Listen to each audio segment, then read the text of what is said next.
right, good evening everybody. KCRA3 Meteorologist Heather Waldman. Thanks for joining me for a little weather live chat coming to you live on the KCRA3 Facebook and YouTube pages. First and foremost, I'm here to answer your questions about the forecast, trying to do these a couple of times a week, or as, of course, big weather necessitates. But tonight is one of those nights where we kind of have a little bit of both. We're in the middle of some late summer heat right now. It was upper 90s today in the valley. We're going to see more of that tomorrow. But what I'm really going to focus on tonight, unless you have other questions, of course, the changes that we're going to see Thursday into Friday. We have tropical moisture that we're watching. You can see it right there on your screen. This right now is Tropical Depression Mario. Doesn't look like much, and wind-wise, it isn't much, but it is going to send moisture into first Southern California. And now our forecast models are locking onto the idea that some of that moisture is going to travel up into Northern California as well. Don't let the word moisture fool you into thinking we're going to get a lot of rain out of this. I don't think we will. And I'm going to show you why. I do think we will get some rain. There will be scattered showers and thunderstorms. But what we're primarily concerned about is the potential for any lightning that would come along with this. The system still has a decent amount of energy. Most of it's going to be focused kind of along coastal areas and into the Bay Area. But we're going to unpack all those details, get a little bit in the weeds of some of the tools that we look at here when we're forecasting these kinds of events. Dry lightning, what we see on radar doesn't necessarily translate to what we see on the ground. So a lot of factors at play here. But I am checking the comments on my Facebook page here, the KCRA Facebook page over there, and we're working on getting the YouTube comments up too. So post your questions in the comments, and let's get started. Kyle says that he wants snow, he hates heat. We're probably still a ways off from any kind of snow in the Sierra. Snow in the valley would really be something. Not impossible, but very, very, very hard to do. All right, so let's talk first about the timing of these thunderstorm chances. Tomorrow's going to be a dry day. This is our in-house forecast model. It's the only model that I'm going to show you this evening that you would not be able to access from home. This is something that we have here at KCRA. But I am going to show you some other models that you can easily find for free at home. So we'll get to that in just a little bit. But tomorrow, a sunny day. All the models in good agreement with that, with sunshine, with very little wind. We're going to be in the upper 90s again tomorrow in the valley, low 90s for the foothills, and probably around 80 degrees in the Tahoe area. Places like Quincy, Yosemite Valley will be in the 90s as well. 7 o'clock Wednesday evening, these are just some high clouds coming in. That's the leading edge of that moisture from what's left of Mario. We'll call it remnants of a tropical system, but this is Thursday morning. Widespread clouds. Notice no green blobs, no areas of rain showing up yet. I think Thursday morning is going to be dry. It's as we get into Thursday afternoon that we start to see these shower chances creeping up. And this is actually our newest run of this model. This just updated within the last hour, so you and I are looking at this together for the first time. This will be fun. But this is still showing the same idea that we were looking at earlier this afternoon with the showers and thunderstorm chances starting in the San Joaquin Valley with everything moving up from the south. And there you see just kind of the hit and miss nature of these showers. This is 11 o'clock Thursday evening. Better moisture as we get into Friday morning. I can't overstate this. I think this for the valley, I don't think we're going to see this much rain. I'll show you why in a second. But I do think we could get some beneficial rain for the foothills and the Sierra. We talk about this all the time in the winter. The hillier terrain, it's like wringing out a sponge. What little moisture there is in the atmosphere gets wrung out a little bit better on the west slope of the Sierra than it does in the valley. So with that, takeaway there, I still like the timing with what that latest model run shows us. Again, that just came in about an hour ago. Thursday morning is dry. Thursday afternoon and evening, we start getting into some shower and thunderstorm chances. Not a lot of rain for the valley, but the potential for lightning is there. Keep that in mind if you have Thursday evening plans, any errands to run, dinner, kids' practices after school, school pickup, things like that. That could be something you have to deal with, especially in the San Joaquin Valley, or if you have to travel into the Bay Area, same thing there too. Friday morning, could see a few rain showers left over, I think less in the way of lightning. But the first half of Friday is when the radar will be active. The second half should be a little bit quieter for the lower elevations. Still could see a couple of showers pop up in the mountains in the afternoon. So both Thursday and Friday, active days to watch. We think Thursday afternoon and Thursday night are where we see the greatest chances for lightning. Okay, I promised I'd show you models that we don't just look at here in-house. So I'll cue that up for you here. Okay, so this is a different high resolution model. It's called the HRRR High Resolution Rapid Refresh. We like our acronyms in the world of meteorology. We've got the GFS, the HRRR, the NAM, they all stand for something. But this is, all you're looking at is just a different version of what I just showed you. This model works a little bit differently. It's going to have a slightly different answer or solution compared to what I just showed you, but the overall idea, I think, is very similar. So there goes, this is sort of the center of the remnants of what is Mario. This is 5 p.m. on Thursday. It's probably right around midday. This is probably Virga. This is midday on Thursday. We'll have thick clouds and rain that tries to fall but doesn't quite reach the ground. Better chances of rain reaching the ground as we get into the late afternoon and evening, and that's where we see those thunderstorm chances starting to pop up. Okay, so this is what the radar could look like at this point. This is by 5 p.m. on Thursday. This has shown several hours of rain already. But let's flip over to the accumulated precipitation. Okay, all of this, but for Sacramento the accumulation is less than 1/10 of an inch of rain, so barely enough to wet any pavement. There may be a couple tenths of an inch of rain on the east side of the valley where we get the mountains to kind of force things up a little bit. So that's that model. Let's switch over to something a little bit different. This is the NAM, the North American model. Switch back over to, this is the model showing us what the radar could look like. There's Wednesday afternoon. This is 5 a.m. Thursday morning, so we're dry. This is 5 p.m. Thursday. This would be Virga, maybe some sprinkles in here. And then we get into some scattered showers and thunderstorms Thursday night into early Friday. But again here too, decent looking amounts of precipitation there, but barely 1/10 of an inch of rain for Sacramento, less than that in other valley spots.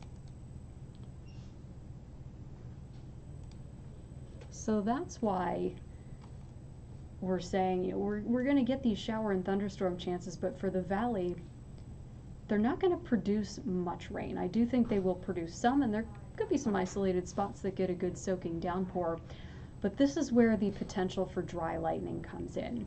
It's hot right now, it's dry right now. Even as that moisture tries to come up from the south, it's going to take several hours for that moisture to kind of overcome all the dry air that we're sitting with, right? We're going to get several hours of Virga before anything actually hits the ground.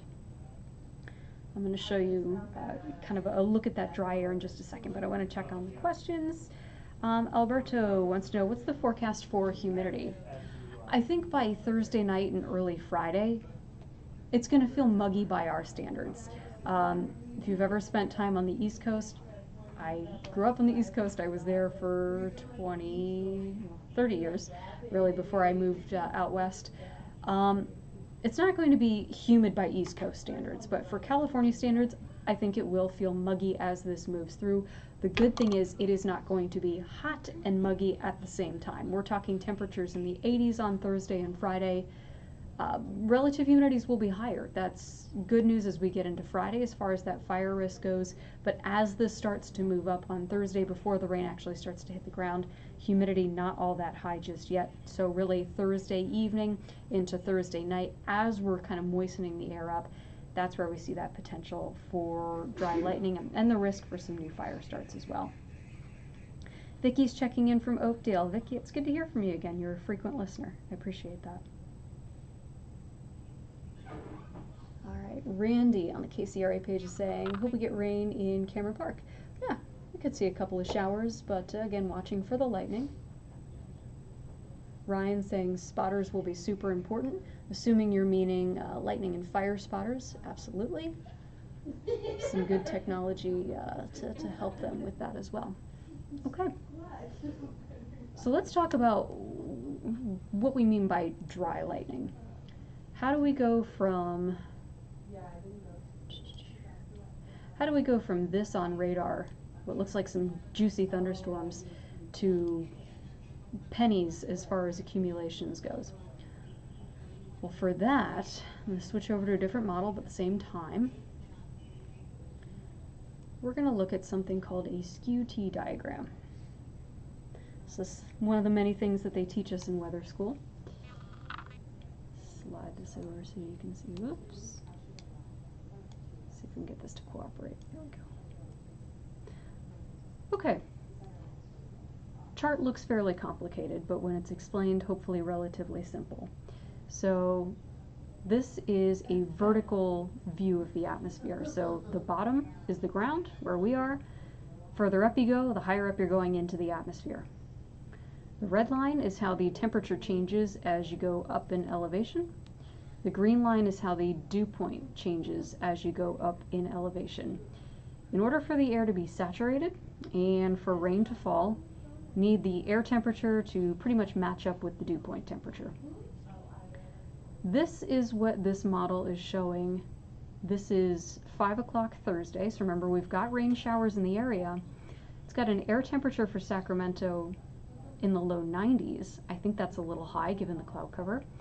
And it's got a dew point only of 45 degrees.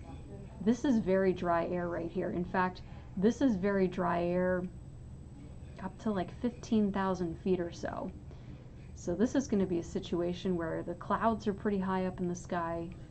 We'll see rain trying to fall, but because we have all this dry air in here, a lot of that rain that you saw on that model is actually going to evaporate before it hits the ground. Let's advance this forward. We'll go forward 6 hours.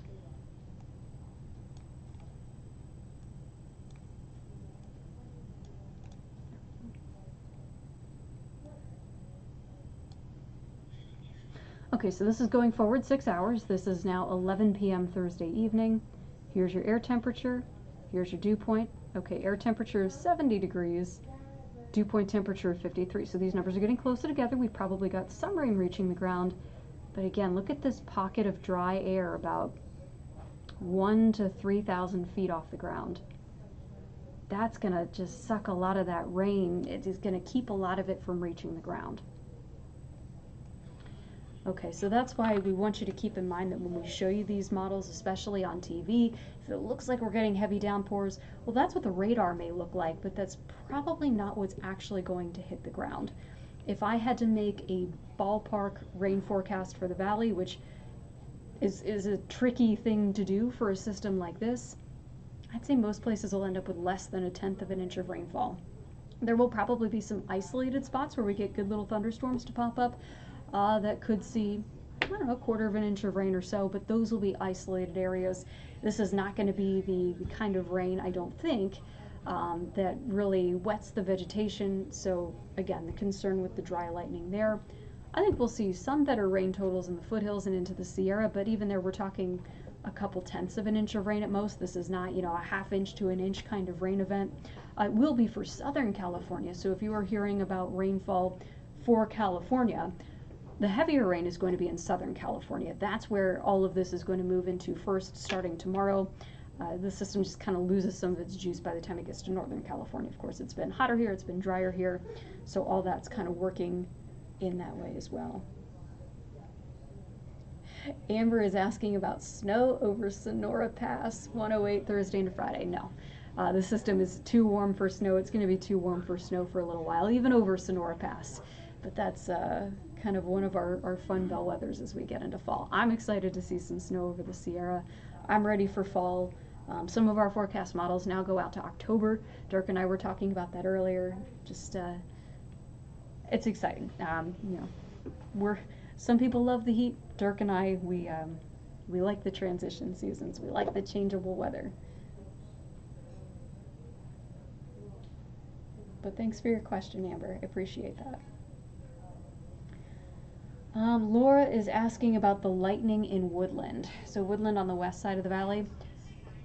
Any spot in the valley, the lightning chances are isolated, right? There will be some areas that don't see any. There will be some areas that could see some frequent lightning for a bit. I would say anywhere in the valley, including Woodland, the potential for lightning is there, starting after 4 p.m. on Thursday and lasting until about 4 a.m. on Friday.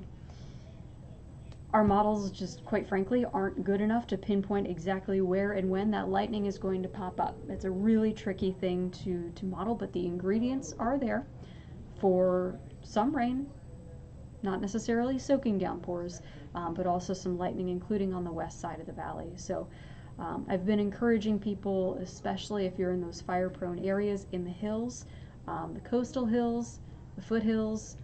Thursday night's going to be a good night to make sure you have a way to get any kind of evacuation notices, just in case. That is purely out of an abundance of caution. We know that lightning fires, they quite literally strike at random. That's why it's tough for firefighters to detect them initially. That's why it's tough for them to get to sometimes, because they can be in very remote spots. But with a lightning potential overnight, you just want to make sure you have either your phone's fully charged and you've got an app with a notification that'll wake you up, or if you have a weather radio, that's great. That's battery powered. That'll work either way. Not seeing anything in the way of severe thunderstorms. I would be hard pressed to think we'd see something like what we saw a couple of weeks ago in Carmichael with that crazy wind. I don't think we're going to see anything like that with this. I think it'll be muggy. It'll be warm, but not as hot as it's been, and we'll see some of those showers and scattered thunderstorms come through. But lightning is really the biggest concern here. Still some uncertainty with exactly how much, but anytime there's the potential for some lightning this time of the year, we know how dry the fuels are.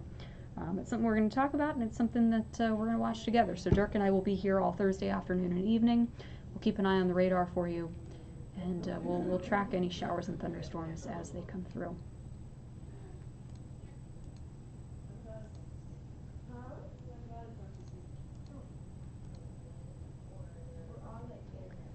Let's see, is there anything else?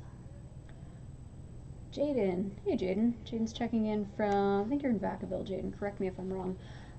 Is the dry lightning going to be more spread out than a few weeks ago? Don't want to see a repeat of that unfortunate series of events again. The fire stretching crews. Then I'm going to start with the end of your answer and then go forward. So the good news now is that we don't have a lot of active fires in Northern California, right? CAL FIRE has quite a bit of resources ready. I'm sure they will be spreading them out as they tend to do ahead of potential lightning events. So that is the good news, is that this is forecast, this is anticipated, they have time to prepare for that. So as far as the crews being stretched thin, hopefully that doesn't happen this time around. I agree with you there, Jaden. But we could see dry lightning. I think it's going to be focused kind of around the Bay Area and into the coastal hills, a little bit closer to the center of the system that was Mario, the remnants of Mario. That's where the better energy is. But we could see dry lightning anywhere across the valley, into the foothills, and as we get into the afternoon, potentially into the Sierra as well. So, yeah, just kind of a broad area that we're watching for there. Are we going to see those, super dense clusters of, hundreds of strikes in a couple of storms? That's something that we're just going to have to watch for the day of. Hopefully with, the widespread cloud cover that's coming in ahead of the system, that kind of tamps things down a little bit. But just tough to tell. So we can pull up one model. Let's see if I can find it here. That actually tries to model the density of lightning. And I will say for California, it's not perfect. But lightning and thunderstorms in general are tough to model in California just because our dynamics are so different than what we would be talking about in, say, the Midwest. But this is Thursday morning. So the areas of gray are the kind of the minimal threshold for lightning. on this model. So it's not a ton of lightning, but this is 5 p.m. on Thursday. So yeah, these splotches of gray are showing the potential for lightning in the valley, in the foothills, in the Santa Cruz Mountains. Yeah, just kind of showing how widespread that is. But let's see if I can, whoops. Let's move this up a little bit more. So here's the key down here, right? The areas of gray I'm showing you, that's the lowest threshold for lightning on this model. The brighter the coloring gets, the more dense the lightning is. So you can see tiny little flecks here into the southern San Joaquin Valley, getting into, say, Fresno, Bakersfield, possibly greater potential for lightning there. We'll see how that works out. But bottom line there, lightning is possible across a pretty widespread area. But lightning also something that's one of the most difficult weather features to model there. BJ checking in from Elk Grove. What time frame is the best chance for rain in the Elk Grove area? Thursday night, Friday morning, just curious. Okay, BJ, in Elk Grove, other parts of Sacramento County, I think a lot of Thursday is going to look like rain as the clouds move in. I think Thursday afternoon we're going to have rain that tries to hit the ground but doesn't quite yet. I would say right now, by the way things look, Thursday evening, probably after 6 p.m., into very early Friday morning, probably morning commute time. But again, I'm not seeing much more than maybe 1/10 of an inch of rain, unless Elk Grove just happens to catch one of those better downpours that moves through. There's just a lot of dry air for the system to work through. So you may still have to water your lawn. The cars may get a little bit dirty if you park them outside. I just don't have confidence that this is going to be a good soaking rain. But the best chance for rain in Elk Grove and Sacramento County is going to be from Friday evening, say just before sunset, or Thursday evening just before sunset, 6, 7 p.m., until maybe just after sunrise on Friday. It's not going to rain that entire time. That's just when those scattered showers may be moving through. So hopefully that answers your question there.